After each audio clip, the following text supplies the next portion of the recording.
Olá, bom dia a todos. Meu nome é Victor e eu estou gravando essa apresentação para o projeto de TCC1 com o seguinte título: Desenvolvimento de uma aplicação web para combate à violência contra a mulher. O TCC1 tem como orientador o professor Daniel Wander e como coorientação a professora Maristela Selle. Apresentação: Violência contra a mulher e a luta pela igualdade de gênero. A violência contra a mulher não é um assunto novo, é algo antigo, enraizado por questões culturais e históricas, principalmente no Brasil. Segundo Valsvist, a novidade está na importância em destacar melhores maneiras de coibir e prevenir esse tipo de violência de gênero. A violência de gênero entre homens e mulheres deve e tem que ser tratada de forma diferente. Afinal, a mulher não possui segurança já dentro de seu lar. Os dados do Mapa da Violência de 2015 revelaram que 64,4% das mulheres em 2013 tiveram a residência como local principal de violência cometida por pessoa conhecida. Bom, perante a Constituição Federal do Brasil, de 1988, homens e mulheres são iguais. Porém, nem sempre foi assim.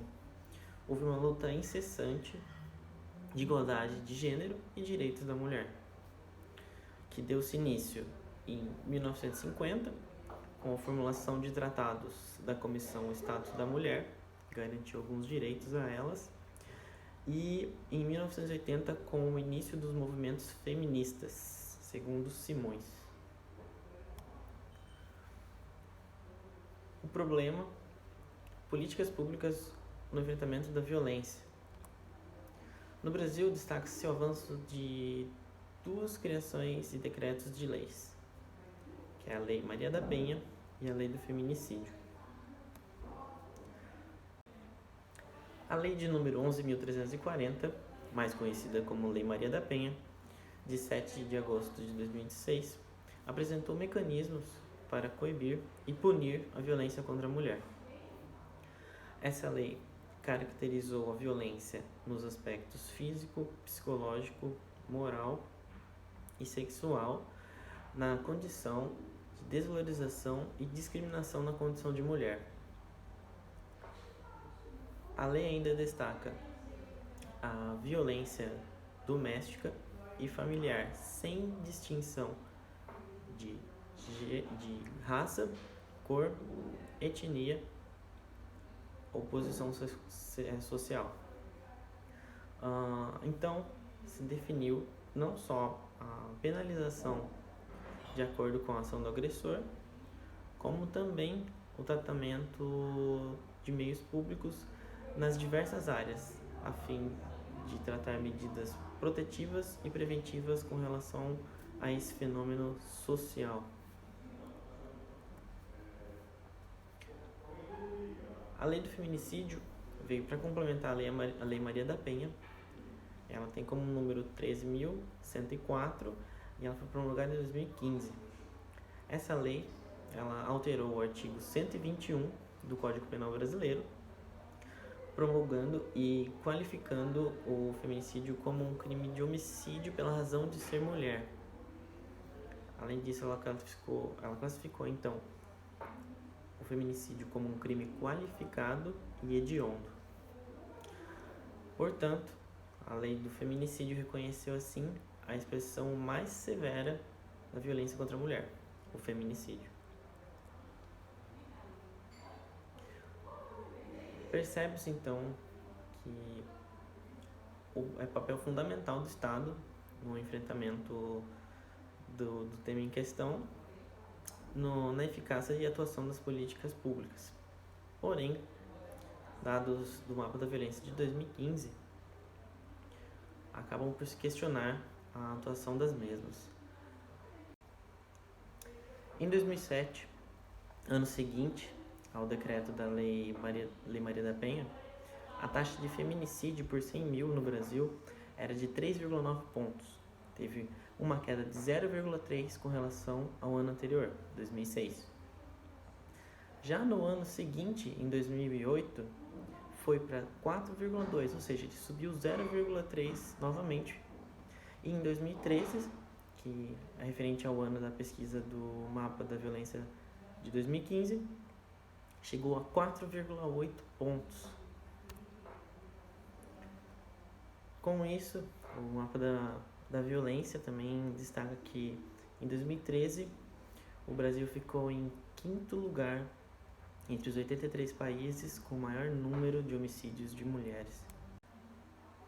Portanto, vimos que é necessário a implantação de mecanismos que integrem as diversas áreas, seja ela educação, cultura, saúde, jurídico, porque o número crescente dessas estatísticas demonstra uma falta de conscientização e atuação dessas políticas públicas. E com isso, além disso, dessa implementação integral entre as diversas áreas, também existir uma fiscalização das atitudes corriqueiras, tratadas como comuns, e, além disso, evidenciar à população que a violência contra a mulher é cotidiana e está presente. Justificativa a ineficiência dessas leis, atrelada à despriorização e à falta de coleta de dados. O Brasil fechou o ano de 2013 com um número total de 4.762 mulheres vítimas do feminicídio. Isso dá em média 13 mulheres assassinadas por dia. A ineficiência dessas leis está atrelada à despriorização e à falta de coleta de dados referente a esse fenômeno social, segundo o Gregoli. Além disso, ele ressalta que a coleta de dados desperta a atenção para o tratamento e a tomada de decisões e ações referentes a esse problema que atinge a população. O registro de violências, ressaltados por Gregoli, também possui dificuldades operacionais, desde a efetiva captação, ou seja, no registro das denúncias e provas, como por exemplo o preenchimento de boletins de ocorrência, por exemplo. Em alguns estados, Gregoli observou que possuíam um meio digital ou muitas das vezes eram preenchidos esses boletins de ocorrência escritos à mão, papel e caneta. Então, desde a efetiva captação, possui dificuldades, até a organização e armazenamento dessas informações. Então, muitas vezes, até a captação das provas eram feitas por meio digital, porém, o armazenamento em banco de dados não possui integração com outros bancos de dados que poderiam se integrar e formar bancos de dados analíticos para gerar conhecimento. O que percebe-se também na construção de provas, essa dificuldade se dá por fatores culturais associados à tolerância social, principalmente ligados à questão de revitimização da vítima, ou seja, não se acredita na palavra da vítima. Há algumas alternativas que podem ser tidas para a coleta de informações e registros de provas de violência, principalmente por essa acessibilidade a tecnologias e meios digitais que nós estamos inseridos, que facilitam o nosso cotidiano e resolvem problemas comuns, como por exemplo o uso de celulares que possuem sensores de geolocalização e através do aplicativo Waze pode-se dar rotas para trajetos de carro, a pé. Um bom exemplo é o aplicativo Salve Maria, desenvolvido por uma delegada do estado do Piauí para ser implementado na unidade federativa. O aplicativo, além de contar com um registro de denúncias, tem como principal função a disposição de um botão de pânico para, quando acionado em emergências, enviar a geolocalização utilizando os sensores do dispositivo do qual o aplicativo está instalado para as autoridades próximas, ou seja, ele envia a localização da vítima que está sendo agredida para alguma autoridade responsável por receber esses dados em secretarias e delegacias de violência contra a mulher. A utilização de censuramento de dispositivos como celulares, tablets, computadores proporciona não só o desenvolvimento das cidades inteligentes, como também nos entrega dados relevantes à tomada de decisões, principalmente num país que registrou no PNAD de 2017. O PNAD é o Programa Nacional de Amostra de Domicílios. Ele registrou que mais de 93% dos domicílios possuíam pelo menos um telefone móvel e mais de 43% possuíam pelo menos um computador. Percebe-se então uma necessidade de métodos e técnicas ou aplicações que facilitem o registro de denúncias e provas de violência contra a mulher, para fornecer subsídios concretos na acusação do agressor, principalmente. E através do uso de sensores presentes nos dispositivos cotidianos, como os computadores, tablets, celulares, smartwatches, na coleta de informações acerca de uma emergência acionada por meio de uma aplicação, por exemplo. O objetivo geral da proposta desenvolvida é o desenvolvimento de uma aplicação web disposta de um botão de emergência para que as vítimas, as mulheres que se sintam ameaçadas ou agredidas, acionem as autoridades e contatos pré-cadastrados, informando a sua geolocalização e recursos de mídia, como áudio e foto, todos coletados por sensores presentes, por exemplo, em celulares, do qual estará executando a aplicação web. Assim, dispor de um novo mecanismo de registro de provas que atuaria simultaneamente às políticas públicas no combate e prevenção da violência contra a mulher. Os objetivos específicos desse trabalho consistem em identificar as tecnologias que melhor se encaixam, visando uma eficácia na aplicabilidade do uso da aplicação, desenvolver a aplicação web, que permitiria o registro de provas dos sensores de geolocalização, captação de áudio e câmera do dispositivo do usuário. Propor uma solução de validação da emergência acionada na aplicação, até para evitar a questão de trotes ou acionamento de emergências sem efetividade. Desenvolver dashboards e promover uma disponibilização dos dados gerados na aplicação, tudo de forma aberta. E, por fim, testar a viabilidade da aplicação por meio de uma audiência pública com especialistas de domínio. Este trabalho, quanto à abordagem e aos objetivos, se caracteriza como uma pesquisa qualitativa exploratória. Segundo Gerhard e Silveira, se caracteriza qualitativa, pois a pesquisa qualitativa tem a necessidade de compreender o porquê e não quantificar valores. E exploratória, porque exploratória objetiva o domínio do problema utilizando levantamento bibliográfico. Quanto à natureza, o projeto destaca-se como aplicado e tecnológico.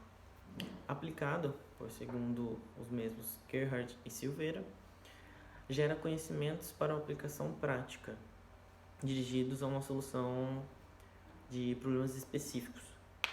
E segundo Júnior, tecnológico, pois objetivo apresentar artefatos tecnológicos, sendo físicos ou não, para controle da realidade.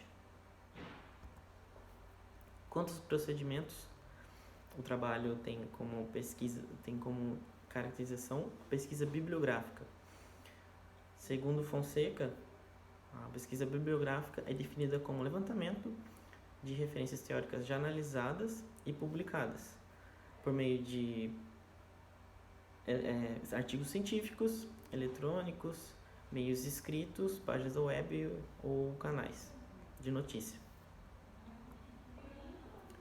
No primeiro momento, realizou-se o levantamento bibliográfico de conceitos necessários para a fundamentação desta proposta, principalmente em pesquisas sistemáticas em bases científicas de dados, como por exemplo o Google Scholar e canais de notícia. A tabela a seguir apresenta 4 colunas que dispõem da string utilizada para a realização da pesquisa no site Google Scholar, na base de dados científica do Google Scholar, o número de resultados referentes à string utilizada e os títulos e autores e a data da publicação escolhidas de acordo com os resultados obtidos. Então, por exemplo, nas strings utilizadas, índices estatísticos de feminicídio, resultou-se na pesquisa do Google Scholar 400 resultados.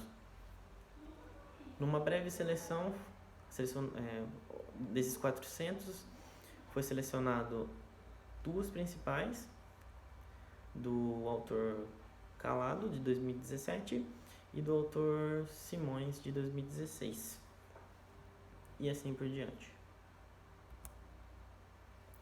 Posteriormente, será desenvolvida a proposta da aplicação web, levantando as melhores linguagens e técnicas de programação, além das tecnologias dos sensores presentes nos dispositivos que executariam essa aplicação web. E no terceiro momento, será realizada a validação desta aplicação por meio de uma audiência pública com especialistas de domínio. O cronograma do projeto classifica-se de início na etapa 1 como pesquisa exploratória, permeia-se de fevereiro até julho ou agosto, que é quando acontece a entrega deste projeto TCC1, e consiste principalmente do levantamento bibliográfico dos conceitos necessários para o desenvolvimento da proposta e, além disso, das tecnologias necessárias para o desenvolvimento também. Como etapa 2, destaca-se o desenvolvimento.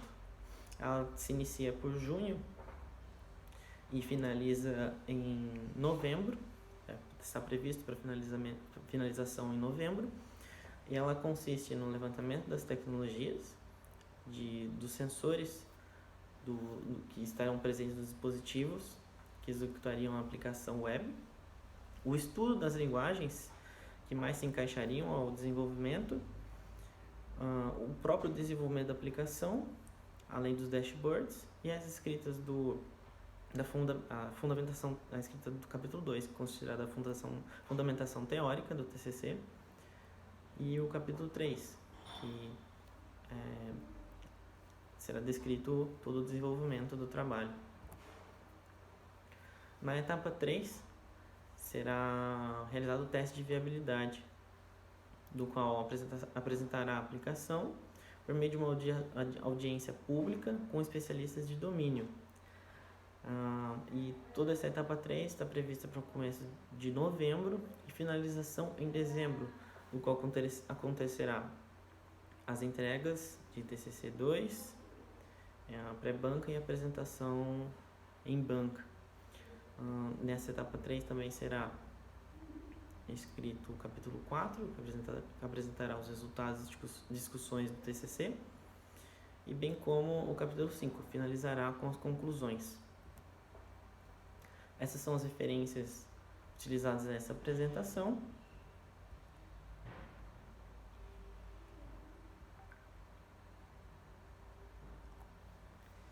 E é isso.